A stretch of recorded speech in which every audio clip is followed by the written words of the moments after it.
Bismillahirrahmanirrahim. Assalamualaikum warahmatullahi wabarakatuh. Pertama-tama kami DPP FPI mengucapkan innalillahi wa inna ilaihi rajiun atas wafatnya, atas syahidnya 6 orang laskar kami yang sedang dalam tugas pengawalan kepada pimpinan kami, yaitu Imam Besar Habib Rizik Syihab. Semoga ke-6 laskar tersebut diterima syahidnya. Yang kedua, kami sampaikan alhamdulillah Imam Besar kami bersama keluarga dan cucunya alhamdulillah dalam keadaan sehat. Amin. Ya. Dan saat ini sedang dalam pemulihan sebetulnya. Jadi saya di samping kanan saya perkenalkan dulu adalah Kiai Haji Sobri Lubis, adalah Ketua Umum DPP FPI. Di belakangnya adalah Panglima Laskar Pembela Islam Ustadz Maman Suryadi.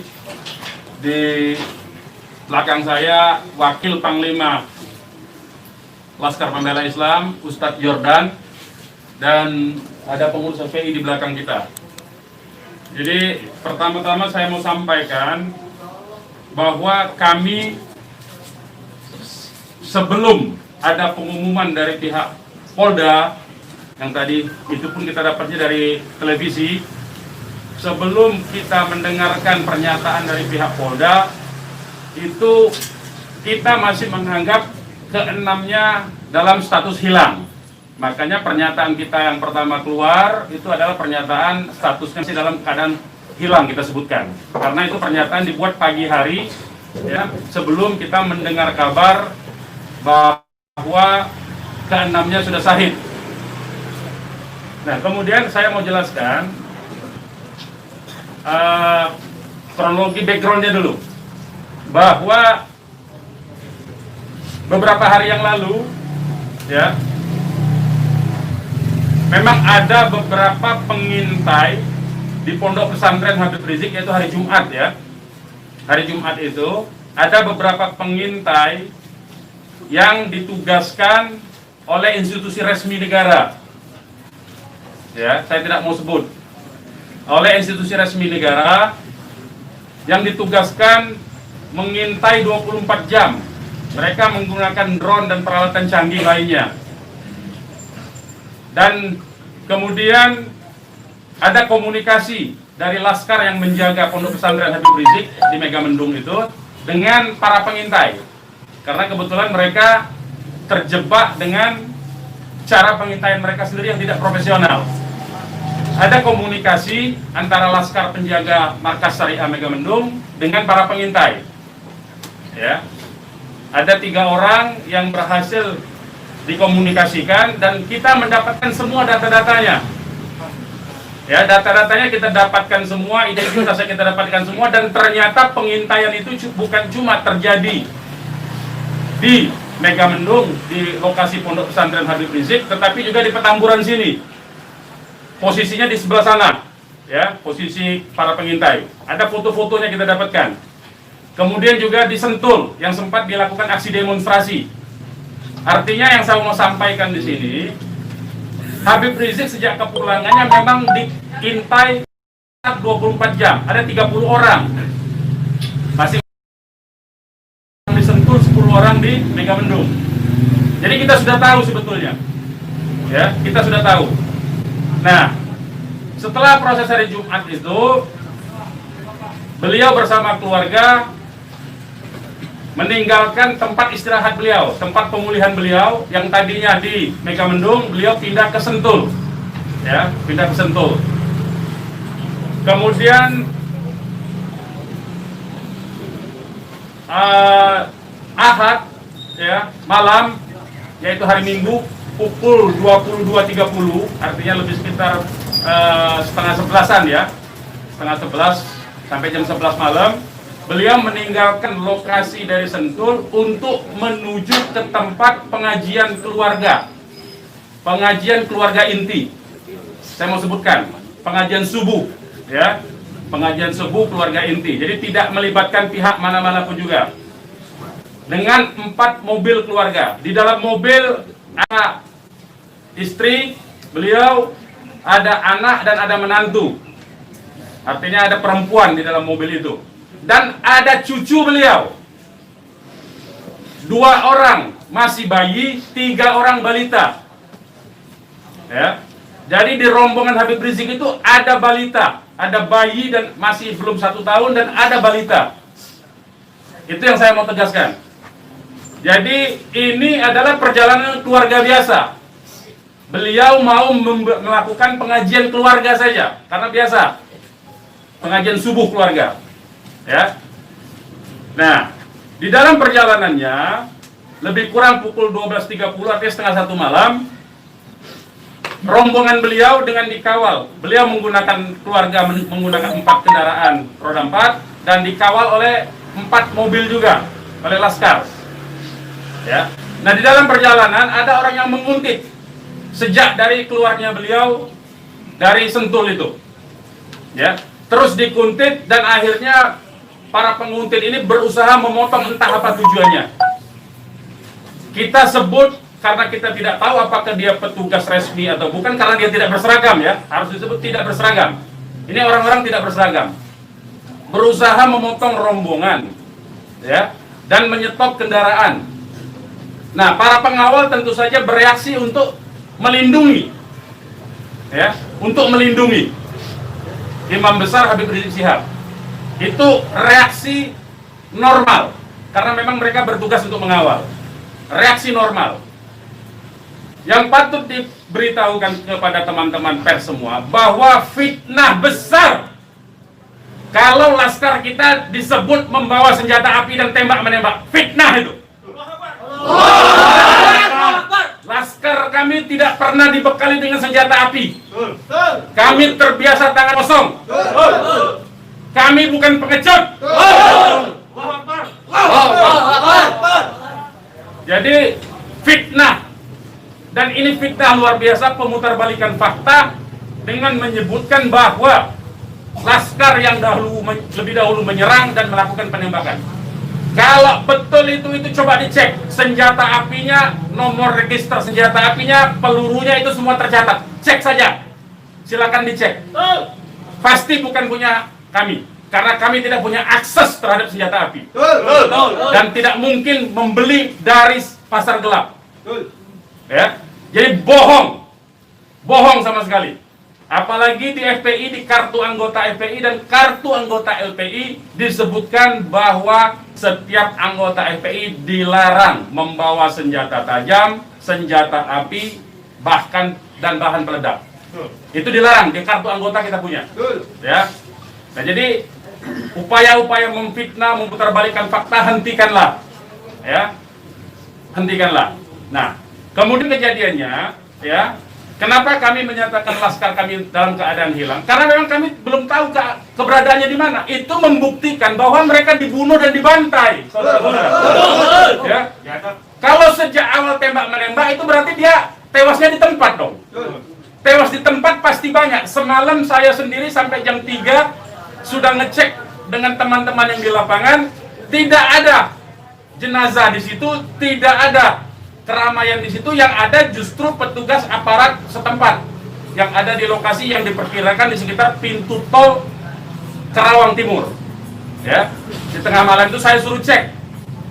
Begitu saya mendengar ada berita terjadi ada laskar kita yang ditembak, kita suruh cek ke pintu tol Karawang Timur. Ternyata tidak ada mobil laskar di situ. Mobil laskar tidak ada, jenazah tidak ada. Kalau itu memang tembak-menembak dan tewas di tempat, itu pasti ada jenazah di situ. Pasti membutuhkan proses lama untuk evakuasi di situ. Tetapi ini tidak ada. Dan bahkan saudara-saudara perlu ketahui, teman-teman media, sempat salah satu laskar mengirimkan voice note rintihan dari salah satu laskar kita yang ditembak. Itu artinya apa? Itu artinya laskar kami dibawa ke satu tempat dan dibantai di tempat itu. Dibantai di tempat lain. Itu artinya. Dan kemudian waktu kemudian setelah voice note terkirimkan, tidak ada lagi HP dari laskar 6 orang itu yang aktif kita hubungi. Kita sudah cari sampai pagi tadi, sampai siang tadi, sebelum pengumuman dari pihak Polda, kita sudah cari kemana-mana. Ke rumah sakit kita cari, ke kantor polisi kita cari. Karena kita anggapnya itu orang hilang. Dan ternyata kemudian ada pengumuman bahwa seperti yang dinyatakan fitnah yang menyatakan tembak menembak itu. Ya. Nah, jadi sekali lagi saya mau katakan tidak betul ya, berdasarkan fakta-fakta dan kronologi yang saya sampaikan bahwa terjadi tembak menembak dan Laskar memiliki senjata api itu tidak betul sama sekali. Itu fitnah besar terhadap kami, fitnah besar terhadap umat Islam. Kami anggap itu upaya memutarbalikkan fakta yang tidak pada tempatnya. Saudara-saudara harus diperhatikan, ini 6 orang ya, 6 orang wafat dibantai, keluarganya ada 1 di dalam, ya, ibunya ada 1 di dalam, ada 1 orang tuanya laki-laki sedang sholat di masjid, ya.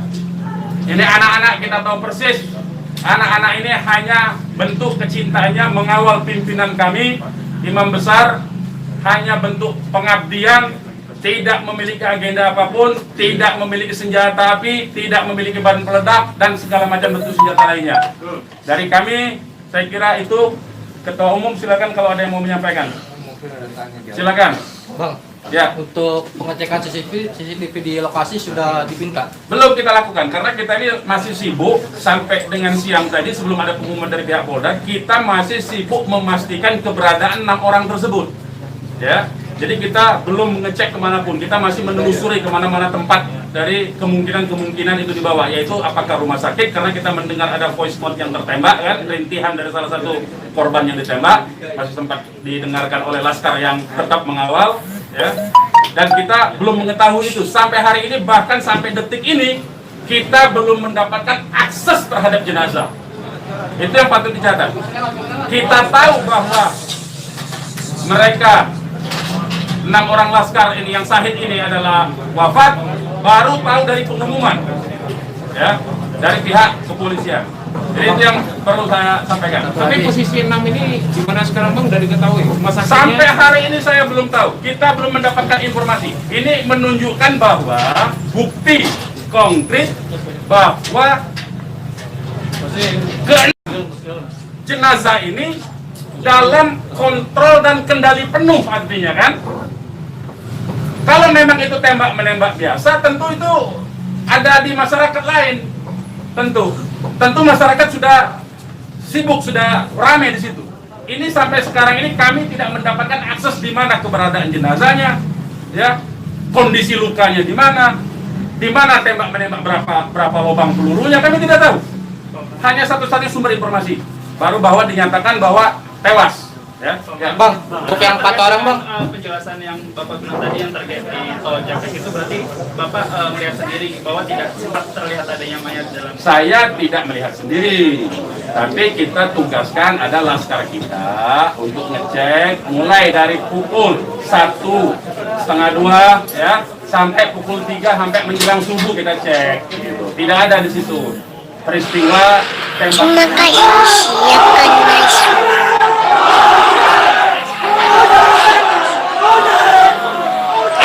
Terima kasih. Siapkan masuk. Lokasi yang kita duga tempat terjadinya itu. Bang, untuk yang 4 orang yang masih sisa itu kan ada 10 orang kan yang dikabarkan Yang mengawal itu 4 mobil. Jadi lebih dari 10 orang. Berarti yang sisanya itu bakal bisa menjadi saksi dong Bang? Insya Allah bisa, ya, Insya Allah bisa. Tapi konsentrasinya 2 mobil konsentrasi terus melakukan pengawalan terhadap Habib Rizik, ya. Yang 2 mobil lagi itu yang berhadapan dan untuk upaya ditangkap oleh pihak yang kita belum tahu sampai sekarang. Tapi diakui oleh mereka itu sebagai polisi kan. Mestinya kalau polisi, saya mau katakan, kalau polisi dalam upaya penyidikan itu mestinya penyerahan surat. Kan surat sudah diserahkan, untuk apa lagi dikuntit? Kan Habib Rizik tinggal datang atau tidak kan? Kalau dia datang kan ada upaya-upaya hukum yang mereka gunakan berdasarkan kewenangan mereka. Tidak perlu ada kuntit-mengkuntit seperti itu. Ya, jadi ini menjadi catatan penting ya. Ini menjadi catatan penting. Habib Rizik sudah dipanggil dan kita sudah mendatangi hari ini pengacara kita. Ya, jadi tidak ada kaitan itu dengan bahwa Habib Rizik seperti apa tidak ada. Ya, itu proses mekanisme hukum biasa. Ya, silakan yang lain. Pak, ada langkah-langkah hukum atau langkah apa terkait kejadian ini? Ya tentu begini. Jadi ini tidak boleh ada satupun ya warga negara ya penjahat sekalipun ya, itu dibenarkan untuk dilakukan apa yang disebut dengan extrajudicial killing seperti itu. Kalau demikian caranya, berarti lembaga kejaksaan, lembaga pengadilan dibubarkan saja. Cukup kalau polisi menganggap itu penjahat, ditembak, melawan, ditembak, mati udah kan, berarti nggak perlu pengadilan. Kita ini negara hukum atau negara kekuasaan, ya. Jadi itu perlu jadi catatan juga. Jadi upaya hukum apa? Upaya hukumnya adalah dalam hal ini disebut secara hak asasi manusia, instrumen hak asasi manusia. Ini disebut dengan extrajudicial killing. Ini pelanggaran berat hak asasi manusia. Mereka yang melakukan proses pembunuhan extrajudicial killing ini, pembunuhan di luar proses hukum ini mestinya diadili oleh pengadilan HAM. Ya, mestinya instrumen yang bergerak adalah Komnas HAM ini. Ya, Komnas HAM. Ya, kita minta Komnas HAM secara terbuka untuk melakukan penyelidikan karena ini jelas-jelas by intention ini, ya. Dan yang dilakukan terhadap Habib Rizik ini terencana, ya. Ya, silakan. Penegasan aja, jadi informasi mengenai meninggalnya anggota Laskar ini itu berdasarkan hasil rilis yang disampaikan dari pihak Polda, dari pihak Polda. Makanya kita menjadi heran, ya. Artinya itu firm mereka dibunuh tuh, ya. Ya. Yang 6 orang itu sendiri identitasnya bisa disebutkan? Yang 6 orang identitas, baik saya bacakan.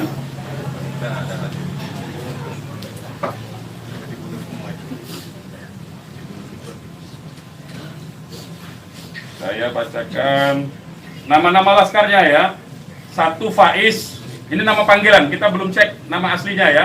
Ini baru nama panggilan dari teman-temannya yang mengabarkan. 1 Faiz, 2 Ambon, 3 Andi. Yang Andi ini ibunya sudah ada di sini di dalam kantor kita. 4 Reza, 5 Lutfi, 6 Kadafi. Ya. Semuanya adalah anggota Laskar dari Laskar DKI. Ya. Saya ulangi lagi, Faiz, Ambon, Andi, Reza, Lutfi, dan Kadafi. Ya, 6 orang. Usianya sendiri rentangnya ada? Usianya kita masih cross check dengan keluarga ya. Kita belum tahu karena kita kan tidak pegang KTP-nya. Bang, satu lagi nih. Peristiwa baku tembak ini kan terjadi. Tidak ada peristiwa baku tembak, Mas. Peristiwa penembakan yang peristiwa ada. penembakan ini kan dikabarkan sama Pak Kapolda karena ada isu pengarahan massa ke Jakarta mengawal Habib Rizik pemeriksaan. Nah, apakah itu benar? Jadi itu membuktikan itu fitnah ya. Habib Rizik itu menuju luar Jakarta, bukan menuju dalam Jakarta. Jadi kebohongan-kebohongan seperti itu tidak layak dikutip menurut saya. Ya, tidak boleh informasi publik dijejali dengan berbagai macam kebohongan. Hentikan kebohongan. Habib Rizik menuju arah luar Jakarta, bukan menuju dalam Jakarta. Menuju ke tempat pengajian. Pengajian itu pengajian keluarga. Keluarganya keluarga inti. Terdiri dari, ya kalau saya sebutkan nanti Habib Rizik terancam nyawanya. Mau tanggung jawab nggak nanti? Lokasi penembakannya di mana, Pak? Lokasi penembakan diperkirakan pintu tol Karawang Timur. Yang udah dicek di sana di mana? Sudah dicek di situ. Karawang Timur. Pintu tol Karawang Timur. Sudah kita cek. Berarti kalau dari rombongan HRS sendiri nggak ngelihat ada tembak menembak di situ ya Pak? Yang tiba-tiba Tidak ada, memang tidak ada tembak menembak. Ya, memang tidak ada tembak menembak. Sudah saya katakan berulang-ulang, tidak ada tembak menembak. Kalau bahasanya tembak menembak, itu artinya dua belah pihak memiliki senjata api yang sama. Jadi kayak saya mohon lah ya, penggunaan diksi ini, kita didiklah masyarakat ini, didiklah publik ini, edukasilah publik ini dengan fakta yang sesungguhnya. Dari kami menyatakan tidak ada tembak menembak. Kalau konotasinya penggunaan diksi tembak menembak itu dua belah pihak saling memegang senjata api. Tapi sempat mendengar senjata api dari polisi atau apa? Bagaimana? Salah satu mobil sempat terkena sempi dan sebagainya Pak. Bukan salah satu mobil, 6-6-nya udah tewas sekarang dinyatakan sendiri oleh mereka. Mengakui. Dilihat 4 rombongan itu Pak, 4 mobil itu Pak. Nah, 1 mobil. Ya, sudah saya katakan tadi, yang mengawal Habib Rizik ini 4 mobil.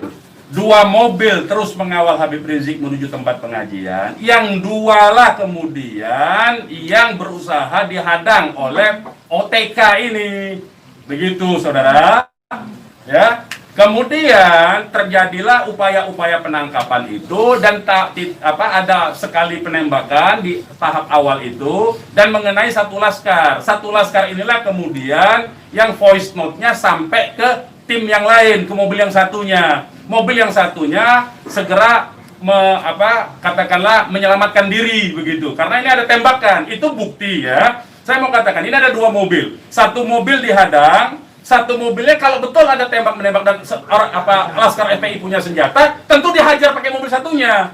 Ini kan tidak terjadi. Buktinya yang satunya mobil kita, laskar kita menyelamatkan diri begitu loh. Ya, itu faktanya.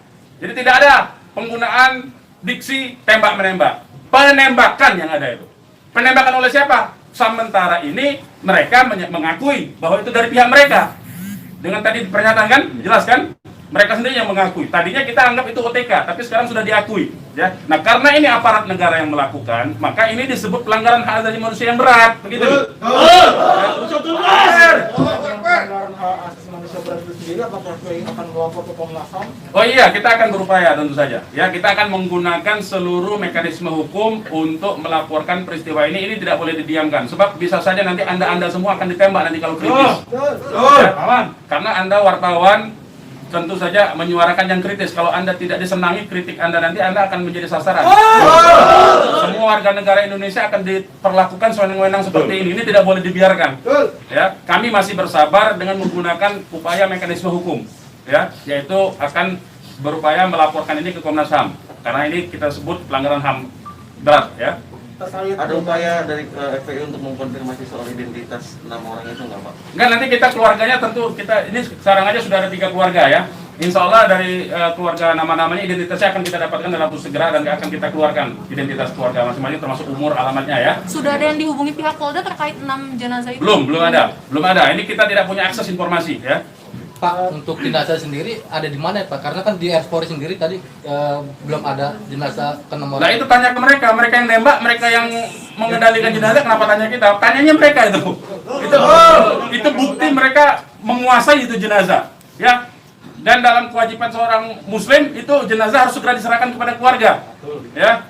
Jangan dilama-lamakan. Dan keluarga menolak otopsi. Tidak dibenarkan otopsi tanpa izin dari keluarga. Terkait dengan kejadian ini sendiri, responnya Habib Rizik itu apa? Ya, beliau tentu saja mengucapkan innalillahi wa inna ilaihi rajiun. Ya, beliau sangat berduka, sangat bersedih karena ini adalah laskar yang semata-mata mengabdi kepada beliau untuk mengawal beliau. Ya. Beliau sangat sedih tentu saja. Ya, beliau sangat sedih. Balik lagi ke orang yang mengintai itu Pak, bagaimana FPI memastikan 30 orang itu benar adalah pengintai yang berasal dari lembaga negara, termasuk yang 3 orang di Megamendung? Ya, kita punya pengakuannya, kita punya data-data laporan mereka ya kepada atasan mereka, kita punya sampai sekarang ini. Nah, kita tidak tahu apakah ini adalah bentuk-bentuk upaya balas dendam dari terbongkarnya coverage mereka. Kita tidak tahu, ya. Kita tidak tahu. Pak, laskar itu tadi disebut polisi adalah laskar khusus yang berusaha menghalangi penyidikan Habib Rizik. Itu penyidikan apa? Penyidikan itu di kantor polisi, Mas. Jadi jangan polisi jangan sembarangan lah, ya saya kira. Penyidikan itu di kantor polisi dan Habib Rizik itu akan dipanggil. Yang dihalangi itu apa? Tidak ada upaya menghalangi. Habib Rizik itu mau menuju pengajian. Apa yang disidik? Apa yang disidik? Pertanyaannya. Penyidikan apa? Ya. Tidak ada upaya menghalangi itu, ya. Tidak ada upaya menghalangi. Itu fitnah, lagi-lagi itu fitnah. Ini upaya untuk melepaskan diri dari jerat hukum. Ini pelanggaran HAM, saya katakan. Ini pelanggaran HAM, sekali lagi. Ya. Tidak boleh lepas dari jerat hukum ini. Tidak boleh, karena kekuasaan lepas dari jerat hukum. Tidak boleh. Tidak ada upaya menghalang-halangi itu. Karena Habib Rizik jelas mekanisme hukumnya. Ya, tinggal dipanggil, tinggal di keterangan saja. Ya, silakan yang lain. Masih ada? Bang. Ya. Bang, ini barusan IPW merilis tentang kasus ini. Siapa? IPW, Indonesian Police Watch. Jadi IPW mendesak untuk Jokowi mencopot Kapolri sama membentuk tim pencari fakta bahwa ada pelanggaran di sini. Apakah teman-teman FPI akan menggandeng IPW juga untuk membentuk tim fakta? Ya, kalau IPW kan LSM memang dia selama ini berfungsi untuk menjadi pengawas polisi kan, namanya Police Watch kan. Ya, saya setuju, tentu saja terima kasih atas dukungan dari IPW untuk supaya kasus ini dibentuk tim independen. Saya setuju. Tim independen itu tentu saja menurut saya harus dipimpin oleh Komnas HAM karena kewenangan itu ada di Komnas HAM ya. Baik, yang lain. Ada rencana untuk melapor ke Propam juga mungkin, Bang? Ya, jeruk makan jeruk nantinya, Mas. Ya, jeruk makan jeruk. Nah, ya. Nanti ini yang jelas ini saya katakan ini ada unsur dugaan kuat pelanggaran hak asasi manusia yang berat. Ya. Karena dia pelanggaran hak asasi manusia yang berat, maka kewenangan itu ada di Komnas, ya, bukan lagi di Propam. Kalau Propam itu sekedar profesi saja, ya. Oke, yang lain kalau tidak ada kita ini. Ya, ini mungkin insyaallah taala kita akan masukkan juga untuk bisa membuat tim pencari fakta dari DPR dan seluruh instansi yang terkait agar supaya tim independen bisa segera dilaksanakan, bisa terlaksana dengan yang berwibawa, dengan banyak instansi sehingga kita bisa melihat meminimalisir celah-celah kebohongan, ya.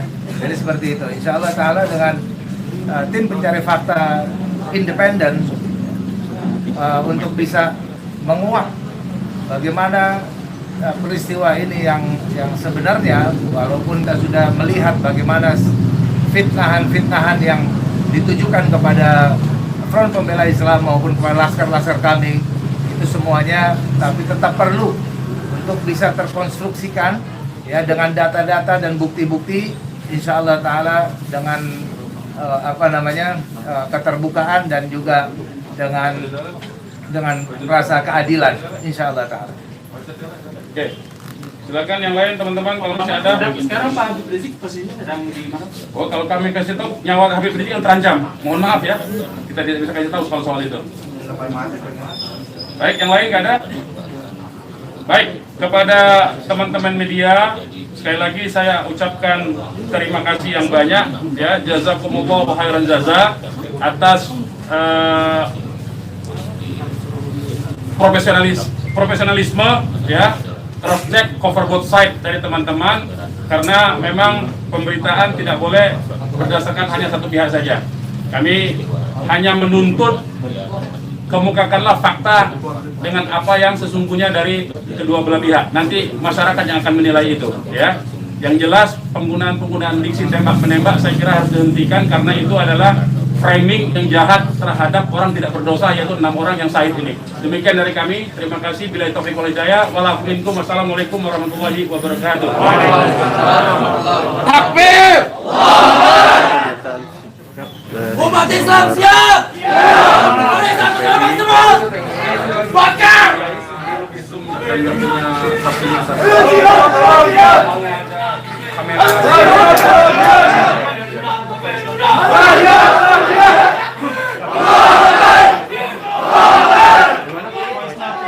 Terima Bapak. Saya belum pegang, tapi itu keterangan dari komandan timnya. Saya memang belum minta, ya. Itu dari korban bernama siapa Pak? Yang voice note itu? Bagaimana? Atas nama siapa korban voice note itu Pak? Itu juga belum tahu. Itu voice note-nya itu dikirim itu sangat cepat sekali. Kita belum tahu. Saya sendiri belum dapat. Tapi itu keterangan voice note dari komandan yang mengawal Habib Rizik semalam. Ya, berarti isinya teriakan saat rintihan, ya. Ada rintihan mengadu kesakitan seperti itu. Hanya sebentar, hanya beberapa detik. Dari nomor siapa dikirimnya Pak? Apa dari nomor laskar atau nomor yang tidak dikenal? Nomor laskar dong, nomor laskar. Itu kan mereka kan punya komunikasi di antara mereka. Gitu, ya. Beredarin gambarnya. Ya, ini betul, ya, betul. Itu semua ya. Itu sudah saya sebarkan di antara beberapa teman. Jadi saling berbagi saja ya. Benar ya, Bang? Benar, itu benar. Itu benar itu. Coba saya cek lagi. Ya, betul ya, betul. Itu 6 orangnya itu. Oke, ada lagi? Gak ada ya. Terima kasih banyak ya, teman-teman ya. Makasih banyak.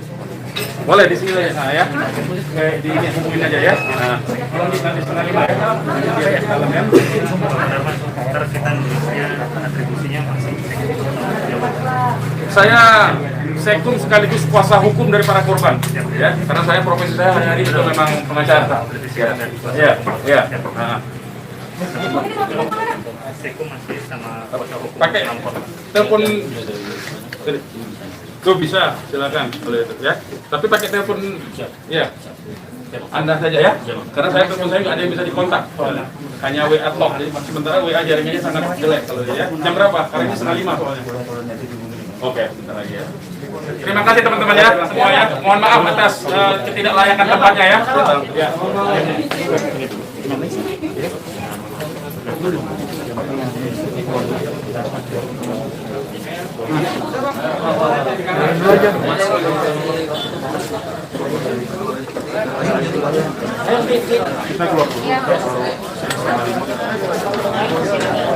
Beginilah suasana di markas PI di Petamburan Jakarta.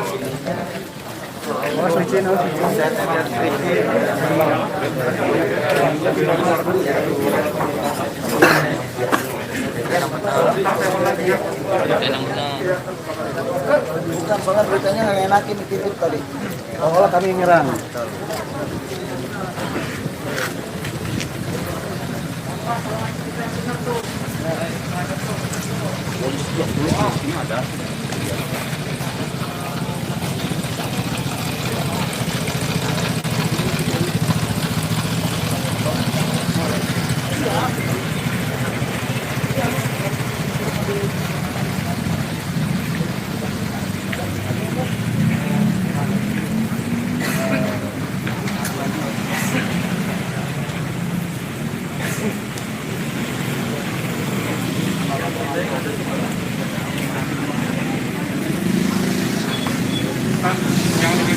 Siap. Oke. Siap.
Demikian live report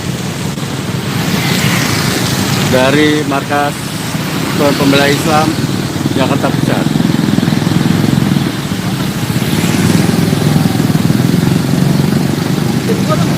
Masih ada tuh.